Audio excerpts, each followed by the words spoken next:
Hey, hi, Angel here. I'm in the head hut. You can have a look around here. This is part 7 of my story about how I built the head hut. This is a Earthship-inspired Megasculpture that I built with my own 2 hands over about a 6+ year period. Could have been done in probably half that, but I got a lot of stalls and delays due to time and budget constraints, and it's still not quite finished, although it's real close. So I started this series to help document the process about, and tell you the story of how I built this. And I'm interested in your questions and comments because after I finish this rough and raw, unedited, unscripted version, then I'm going to go back and use that to develop a second, more polished version with some photos edited in from the process and incorporating answers to any questions that you have for me. So please share your questions and also subscribe if you haven't already, if you're interested in this story, because I'm going to be going over a few more sections. And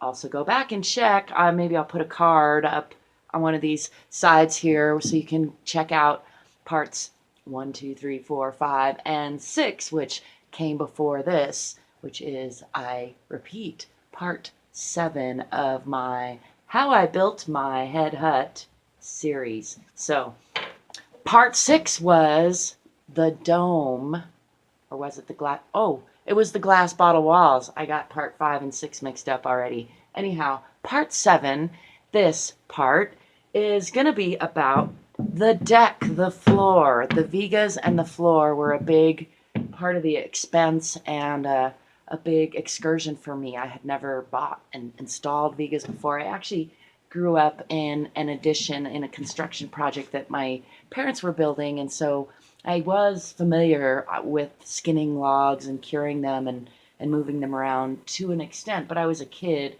so I didn't really do like the actual heavy lifting or all the skinning or, have to actually do any figuring or calculating in that project. So I was familiar a little bit, but this was my first experience with any of that on my own. And so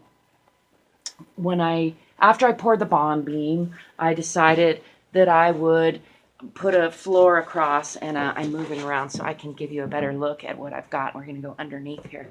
So I decided I would build this floor. I actually had to put the Vigas in before I could afford the decking because they were two different pretty big expenses. The Vigas were one of the largest expenses. I think it was trying to think, was it like a little under $1,000 that I spent on these Vigas, which other than a big load of concrete was like the biggest single purchase that I made for this project. All in all, this project cost me about $5,000. I'm going to do some figuring and give you some exact figures on that more polished version, but about $5,000, which was, and there's actually 2 structures, both of them together with the tools like the mixer and all the miscellaneous tools and things that I bought were about $5,000, which was my target. So I was real happy with that. So anyhow, right here we are at about ground level, a little above ground level actually. These Vigas sit at about a foot to 2 feet above ground level. My yard is sloping there. And we're going to go underneath here so you can kind of get a look at the structure of how I built them. They're different lengths because this is a round structure. So I had to, figure how long I needed them and figure exactly where I was going to put them and space them. And I actually spaced them pretty much to code. You space them, by measuring on center to on center. And I think it was, I can't remember now if it was 30 inches or something. Anyways, I had to figure out the exact, what was safe and also the best affordability wise. And come down here a little more, you can see. So there was one shorty down here that I think I bought an 8-foot Viga, and then it went to I think it was 12 foot, and then I think it was 212. Well, maybe it was an 8, a 10, a 12, and 214, 212s and 214s. I'm gonna say, I can't remember exactly now. I'm gonna be going back through my records, and I'm really glad I took all those photos and records because it is amazing how much the memory fades of all those little details over time. So any case, you can see how I had put, those are placed almost straight on the bond beam. Some of them have a few little spacers because I wanted to make sure they were level. My whole floor was going to be level. I bought them pre-skinned and what's called flat topped. So they were run through a machine, so they have just a little flat spot on the top, so that it made it a lot easier for me to put my decking on. And that cost a little bit extra, but not much. And I also paid a little bit more for Vigas that were from part of the forest that was a must cut due to the dead standing problems we've been having with bark beetle. So they were a fire hazard. So there's sections of forest that are being cut down that are already dead or going to be dead soon due to the bark beetle. So they, in theory, it was going to be dead for over a year and a lot lighter. And I thought that would help me out in the curing time and in the transport. And so I was kind of counting. I paid extra for that. Plus, it made me feel good, you know, about myself, a little self-righteous star. So I paid extra for those fire timber. I forget exactly the name they were called, but you know, must cut, fire danger, beetle bark kill wood. And then the day I went to pick them up, it was raining. It had been raining for like a week freakishly, and they were clearly not dry standing. They were very green, and then they were also sitting out in the rain. So they weighed about 3 times more than I had calculated they should weigh. I thought they were going to weigh under 500 pounds each, probably like 300 to 500, 600 pounds, maybe the longest ones. But instead they all weighed, you know, pushing 1,000 pounds, like 800 to 1,600 pounds each. And so when I got there, so just kind of a little tangent story, but so when I went to pick them up in my big van, and I was just by myself, and I actually had an ankle injury, so I was limping. It was a pretty bad foot and ankle injury, so I was limping, and I didn't have help with me, and I had my van by myself, and I had the same poles that I used to move that shed, which I told the story, that section, part 1 of this whole story, I told you how I moved that shed with some metal poles. And after I had done that, I still had them, I still do have them, and I decided, I thought through, and I thought I can take those with me, get the edge of each of these Vigas, because it'll only weigh, you know, a couple 100 pounds, or maybe get somebody to help me get it up on the lip of the van, get it between 2 of those poles, and slide it all the way the length of the van on those poles. So I had it thought out a plan. And when I got there to pick them up, the gentleman that sold me the Vigas out in Rio Rancho or Bernalillo there outside Albuquerque, he said, you're not gonna take those Vigas by yourself in your van, are you? And I said, yeah. And he said, well, there's no way you're gonna be able to get them in there, or then that van's not gonna, they're super heavy, it's too much weight, you're not gonna be able to get them out of here by yourself with that van.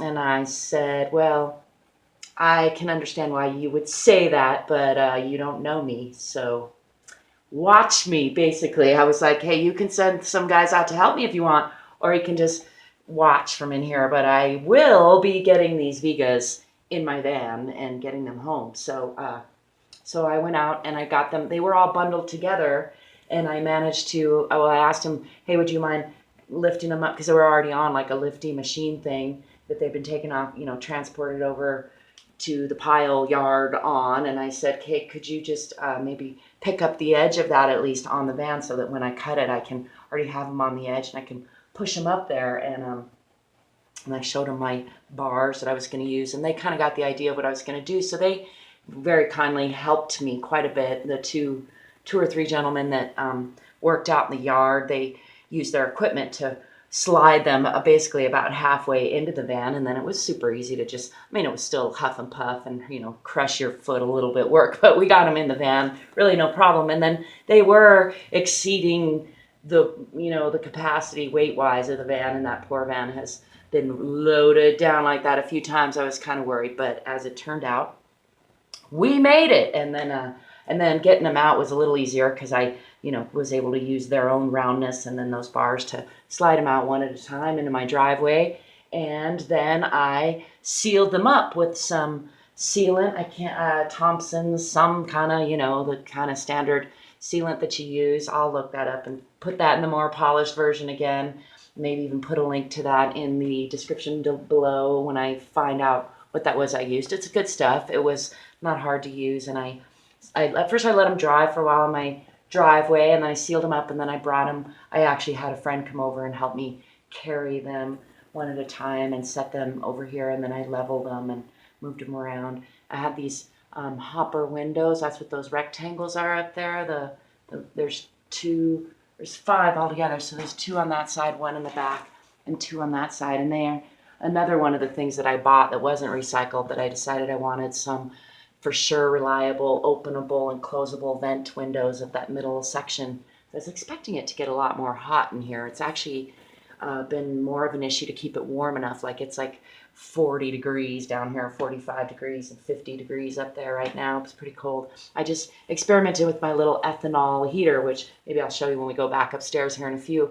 And I just put about a quarter cup of ethanol fuel in a little one burner and put my thermostat next to that, and it started at like 48.4 degrees and it got up to 51.1, I think, in a 20-minute period, almost 18 minutes, I think, that it lasted. So that was just an interesting little experiment, and I think I'm going to get a little bit bigger ethanol fireplace, and that's definitely going to not sit up or overheat my Vigas, but also provide a little bit of extra heat either down here or upstairs.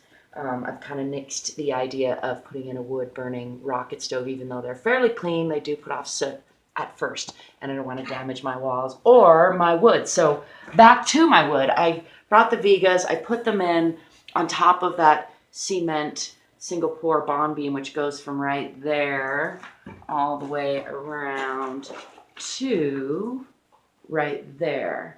And then that front is actually built in a different fashion without that single-pour bond beam. But in any case, I have my beams on the bond beam going up that I put my catenary arches out of, and I have my Vigas set and leveled and then drilled through, and then I had holes. I drilled holes into my concrete bond beam, and then I set big spikes through the Vigas and into the concrete bond beam. And then I proceeded to build my infill, my bottle walls up between that, putting in those hopper windows as well. So they're basically locked in pretty well now. But if we were to have a big earthquake or something, they would actually be, they would be able to jiggle a little bit without cracking stuff apart potentially. So I don't expect that, but I'm just saying. And they're very sturdy,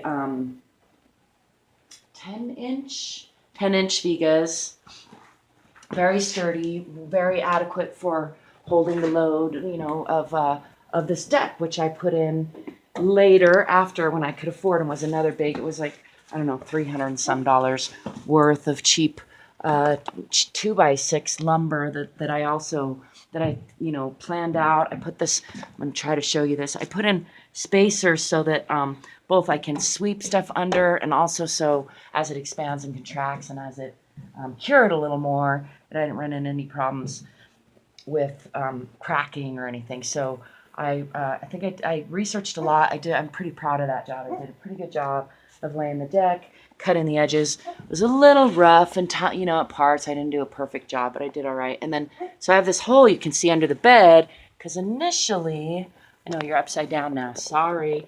Initially, I was gonna have a hanging round bed in here, and this bed that is currently here wasn't going to be here at all. It was just going to be a metal grate to allow light to get down there, and I was going to grow. I was going to have a fish pond, an aquaponics experiment, and I may still try some of that. I need to get some solar panels out there that I can run some heat and some lights if I want to do that route. Basically, I've decided, because it gets down to 39 degrees or so in here, even with all the, there's a lot of glass, and so even though it's got a high insulative properties, it and a lot of thermal mass, it's not, the insulation isn't working very well because of all the glass, which is very inefficient when it comes to being insulative, especially this kind of glass, which is just recycled bottles. So, and also my openings aren't sealed up real well right now because I haven't quite got to that. But as I seal it up a little better and I get a little bit of heat, oh, here is my my little ethanol. Seeing if it was cooled off enough now. It's already cooled off, and it's already cooled down to 49.5 from 51.1 just a few minutes ago when I went down there. Anyway, that is the part of the story about my deck. You can see I brought it all the way over here. I initially was only going to come to right here, and I wasn't going to have this extra Viga, but as I started building, as with so many parts of this project, I kind of, kept thinking and rethinking, and I changed my mind, and I decided I wanted to extend the floor to give me more floor space up here. So that is what I did, and all along the edges, I left a little gap back here. See if you can see that. As I cut, to the edge fairly imprecisely. I just kind of winged it in there. I gave myself several inches of playroom so that I didn't have to be super precise. I did it pretty quick. I did flush off the end. I cut it all nice and neat, and I'll probably cap that when I do my edge here with, my railing for my bed. I'll probably put a nice cap on the edge of that. And I did seal it up with the same stuff that I sealed the Vigas with, so it should last fine. And it's, I've gotten it wet a couple times when I come in here to water my plants, and it just beads up on there. So probably every few years or so I should reseal it, like you do with wood. But I'm super happy with it. It's a real low tech, was real easy to figure out, just by reading books and watching videos, how to put in the Vigas and level the floor and get the planks in. Now, if it was dealing on a roof at a slant, it might be, actually, I think likewise, it's a really great method to go, and the global Earthship models use Vigas under a metal roof, and that works. It's really, again, really low tech, really easy for just about anybody to do. And you just, put in your deck, and then your insulation, and then your metal, and then another deck, and your metal, and you're all good to go.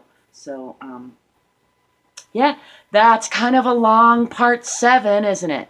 Anyhow, part 7, how I made my head hut. That's been the Vigas and the flooring, the deck. Next part is going to be plaster, I think. So be sure and subscribe, hit the notifications bell, and let me know if you have any questions. Till next time, peace, prosperity, and possibility. Get out there and get you some.